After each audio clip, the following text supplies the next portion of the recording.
All right, folks, we're in the home stretch, week 6. So we've got week 6, week 7, and then there's that little half week there, right? 7.5, and more on that in about a week.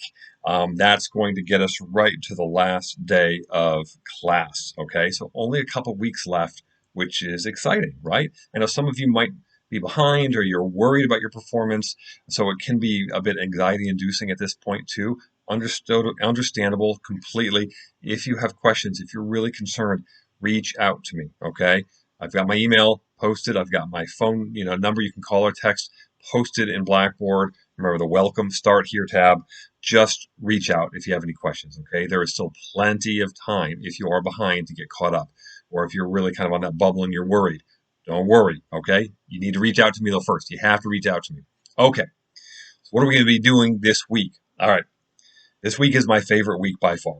I think this is the most interesting week of the class. We just redid the entire class and redid this whole lecture, and I spent a lot of time on it. It was a lot of fun to do, but it's a very interesting one, and it's really relevant to pretty much everything you do online.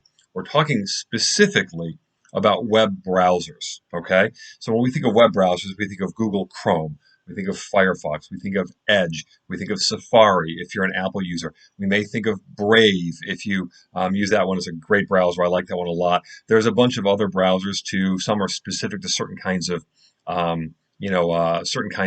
computers or laptops or whatever. If you have a Kindle Fire, they have, I think it's called Silk. But a web browser is what allows us to access the web. And we often think of this as some sort of magical entryway to the realm of the internet or something like that. It's nothing really magical. It's rather mundane. All right. This is a software program that basically will take a web page. It will request it from the server where the web page is, and then it will translate it because basically all web pages are code. They're markup language, and they're things that you really can't read on your own. You need a translator, and that's what your web browser does, is it translates. Now, all of that requires some information on the web and the internet. And you're like, wait a minute here. Aren't those two things the same thing? The words are the same? No. The internet and the web are different. Now, if I have time, and I hope I have time, I will do a video on the web and the internet. But for right now, all you need to know is that the internet and the web are kind of like hardware and software. Remember, they're different things, but they both need each other in order to function properly. The hardware needs the software to kind of tell it what to do. Software is nothing without hardware on which to do it, right? Same thing with the internet and the web. The internet is basically all the hardware that links these connected networks together. Internet is interconnected networks. And the web is basically everything, all the software, all the pages, everything that kind of sits on or functions on the internet.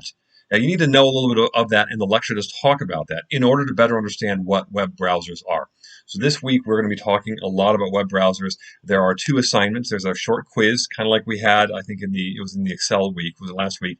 And there's going to be another simulation. The simulation walks you through some of the more popular browsers and just gives you some information, kind of some pros and cons about each one, and then you'll walk yourself through that and do a little written assignment there afterwards.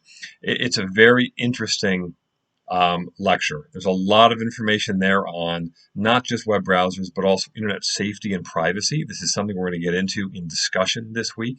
So there'll be a lot of talk about malware and software that protects against malware. Malware is malicious software, like viruses and Trojan horses and stuff. It'll talk about things like VPNs, virtual private networks, all these different kinds of things you can do to keep yourself secure while online.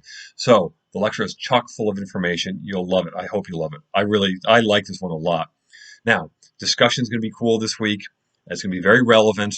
I'm going to do a video on that specifically. But again, we're going to have 3 options. You have your choice where to go. Make sure you have at least 4 posts minimum. That really hasn't been much of a problem for most people. And you can go with any one of those topics you choose, or all 3, as some of you have been doing. But it's going to be an interesting week, and it's exciting because you guys are almost at the end. And then you're going to have this first term under your belt, and you guys are going to be seasoned college students. Thanks, folks.